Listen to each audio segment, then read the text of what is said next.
ज्ञान मंत्रा home remedies में आप सभी लोगों का स्वागत है। आज मैं आप लोगों को बताऊंगा कि नवरात्रि में कन्या पूजन किस प्रकार करना चाहिए और साथ ही अष्टमी या नवमी वाले दिन आपको किस मुहूर्त में अब की बार कन्या पूजन कर सकते हैं तो उससे माँ दुर्गा का आशीर्वाद प्राप्त हो। तो आइए जानते हैं। नवरात्रि में कन्या पूजन कुछ लोग दुर्गा अष्टमी के दिन करते हैं, तो वहीं कुछ लोग महानवमी के दिन कन्याएं पूजते हैं। आप अपनी सुविधा और मान्यता के अनुसार अब की बार शारदीय नवरात्रि में कन्या पूजन 22 अक्टूबर 2023 को दुर्गा अष्टमी या फिर 23 अक्टूबर को महानवमी के दिन कर सकते हैं। अगर हम बात करें शुभ मुहूर्त की, तो अष्टमी वाले दिन यानी 22 अक्टूबर को दुर्गा अष्टमी है।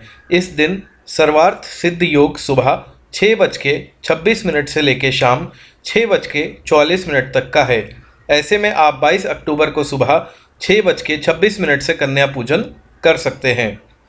अगर हम महानवमी की बात करें तो महानवमी 23 अक्टूबर को है। इस दिन सर्वार्थ सिद्ध योग सुबह 6:27 से लेकर शाम 5:14 तक का है। वहीं रवि योग पूरे दिन है।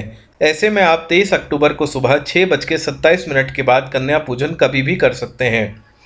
अब हम जानेंगे कि कन्या पूजन आप किस प्रकार करें और कन्या पूजन करने के हेतु आप लोगों को क्या क्या किस प्रकार पालन करना है कुछ चीज़ों का।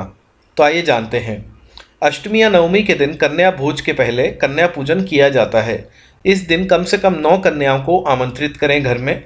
धार्मिक मान्यताओं के अनुसार 2 से 10 वर्ष की आयु की कन्या कुमारी पूजा के लिए उपयुक्त होती है।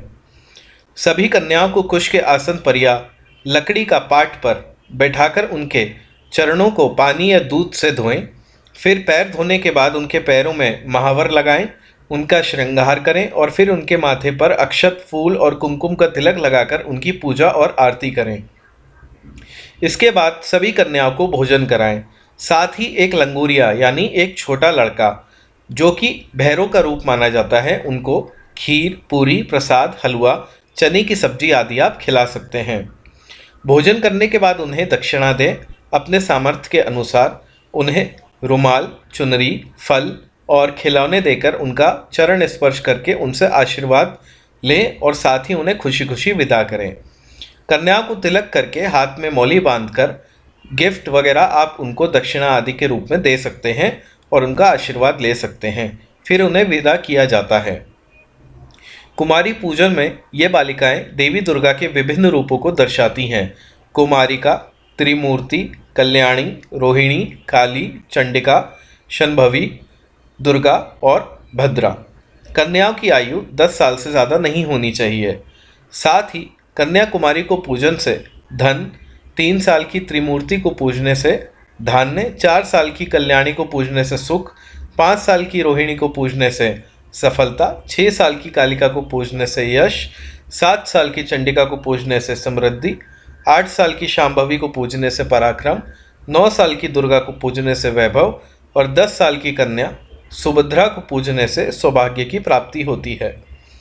एक कथा के अनुसार माता के भक्त निसंतान पंडित श्रीधर ने एक दिन कुमारी कन्याओं को भोजन पर आमंत्रित किया। वहाँ पर माता रानी कन्या के रूप में आकर उन कन्याओं के बीच बैठ गईं। सभी कन्याओं ने तो भोजन जो है करके वहाँ चली गईं, परंतु माता रानी वहीं बैठी रहीं।